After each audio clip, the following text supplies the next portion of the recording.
मित्रों, क्या आप जानते हैं कि आखिर माता सीता धरती में समाने के बाद यानी कि पाताल लोक जाने के बाद फिर से धरती पर क्यों आई थीं? आप में से ज़्यादातर लोग ये बात नहीं जानते होंगे।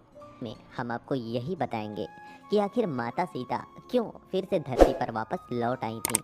इसीलिए आप हमारे चैनल को सब्सक्राइब कर बेल आइकन को प्रेस जरूर कर लें, क्योंकि माता सीता और श्री राम के जीवन पर आधारित वीडियो ही इस चैनल पर प्रसारित की जाती है। और हाँ, वीडियो को लाइक जरूर कर दें, क्योंकि आप बाद में भूल जाते हैं। मित्रों, आज हम आपको जो कथा बताने वाले हैं, कथा के अनुसार जब भगवान श्री राम ने माता सीता को अपनी पवित्रता साबित करने के लिए दोबारा अयोध्या में अग्नि परीक्षा देने को कहा, तब माता सीता धरती में ये कहकर समा गई कि यदि उन्होंने श्री राम को सच्चा प्रेम किया है तथा उनका आचरण पवित्र है, तो वह इसी समय इस धरती में समा जाए।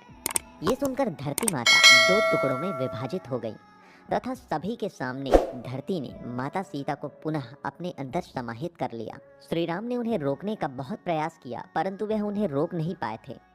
माता सीता जैसे ही धरती में समाई, श्री राम उस जगह दौड़ते हुए आए और धरती माँ से विनती की कि वे उनके सीता को पुनः लौटा दे। किंतु भगवान राम के अत्यधिक विनय करने पर भी धरती ने कोई उत्तर नहीं दिया। इससे श्री राम को अत्यंत क्रोध आया। भगवान श्री राम ने क्रोध में धरती से कहा कि यदि उन्होंने उसी रूप में सीता को पुनः नहीं लौटाया, तो वे पर्वतों वनों समेत उसका संपूर्ण विनाश कर देंगे तथा सब कुछ जलमग्न कर देंगे। भगवान राम ने क्रोध से जैसे ही धनुष को उठाया, धरती माता सीता के साथ प्रकट हो गई और उसी समय भगवान ब्रह्मा भी वहां प्रकट हुए। जिसके बाद माता सीता ने स्वयं भगवान राम से कहा कि वे अपने ध्यान से अपनी असली स्वरूप को पहचानें और उनका स्मरण करें। उन्होंने श्री राम को समझाया कि मेरा कार्यकाल इस भूमि पर समाप्त हो चुका है, इसीलिए मैं पाताल लोक के माध्यम से आपके धाम वैकुंठ में चली जाऊंगी। और वहां उन्होंने श्री राम से किसी भी प्रकार का क्रोध या संताप न करने को कहा तथा अपने ब्रह्म स्वरूप को ध्यान करने को कहा, जिससे उन्हें माया का पता चल सके।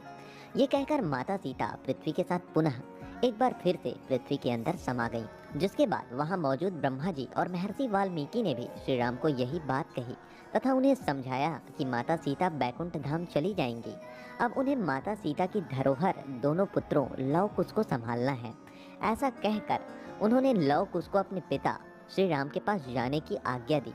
सभी के द्वारा अपने असली स्वरूप को ध्यान दिलाए जाने तथा माता सीता के स्वरूप को पुनः एक बार फिर से देखने के कारण भगवान राम का क्रोध शांत हो गया तथा उन्होंने लव कुश को अपना स्नेह दिया।